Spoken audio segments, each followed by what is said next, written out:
Welcome to Larry's Library. It's the first Tuesday of a new month, so it's time once again for the Top 10 Tuesday.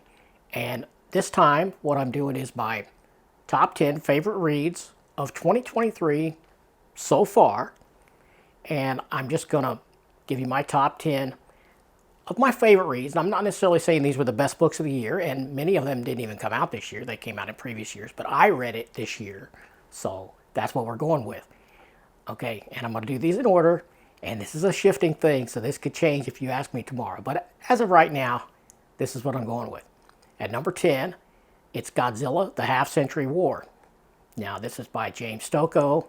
I really liked it. I reviewed it on the channel, and I thought it was fabulous, and it made my number 10. And I did read this in the hardcover, of course. So, at number 9, I've got The Absolute Swamp Thing by Alan Moore, volumes 1 and 2. I'm grouping them together and letting them take one spot on the countdown. And that's my number 9 pick. Number 8 is Absolute Swamp Thing by Lynn Wein and Bernie Wrightson. Now, do I think these were written better than the Alan Moore run? No, not at all. But I love this art so much. I mean, I love the art in the other one too, but the Bernie Wrightson art, for me, gives it an edge and just pushes it over to the number 8 slot for me, one ahead of the Alan Moore Absolutes. But I love all this material, but yeah, that's what I'm going with. So, number 7 on the countdown is Nice House on the Lake, the trade paperback, Volume 1. Now, I have yet to read Volume 2. I was going to get that in hardcover. That has both of them in there together. My daughter, Kristen, the comic slayer, she gifted me the trade paperback of Volume 1, and I loved it. Now, she's not as thrilled with Volume 2. So, I don't know. I don't know where that's going to put it at the end of the year once I read the second half. But I really, really love that first half, and that's why it's number 7 on my countdown. Now, number 6, it's Catwoman, Lonely City. I reviewed this on the channel too, and I'll have links to all these. If not in the description, I'll put it in a pinned comment, so you can go straight to those if you haven't seen those. But yeah, I loved Catwoman, Lonely City. And I mean, you know I really loved it. If you're a DC Universe character, makes it that far on my countdown, it had to be something special. And I loved Cliff Chiang's art, and I loved his writing, and I had a good time with it. So it's number 6.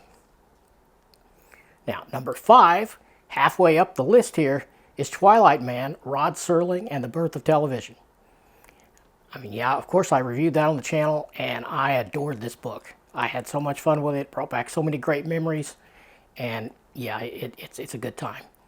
Really, really good book. Number 4 is the second book in the Reckless run, Friend of the Devil. Now, I did review this one with my cousin Elmo, so if you haven't seen that video, watch that one. But yeah, I loved it. I liked it better than the first book, and so it made it to number 4 on the countdown of my favorite reads of 2023 so far. Number 3 is Days of Sand.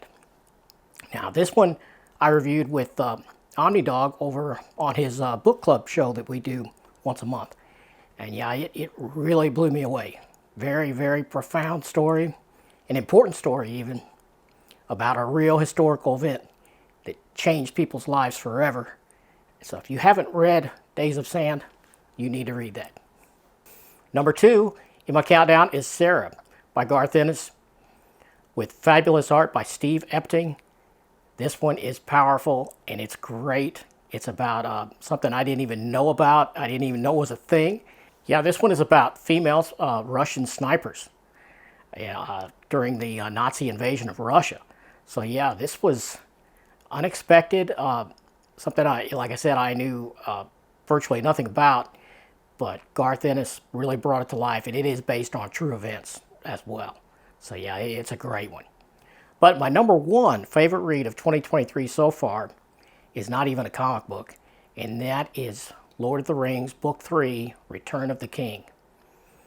Yeah, I mean, if you've watched my Hobbit Connection overview collection tour, I guess you call it, if you've watched that, then you know my lifelong connection with The Hobbit and Tolkien's world.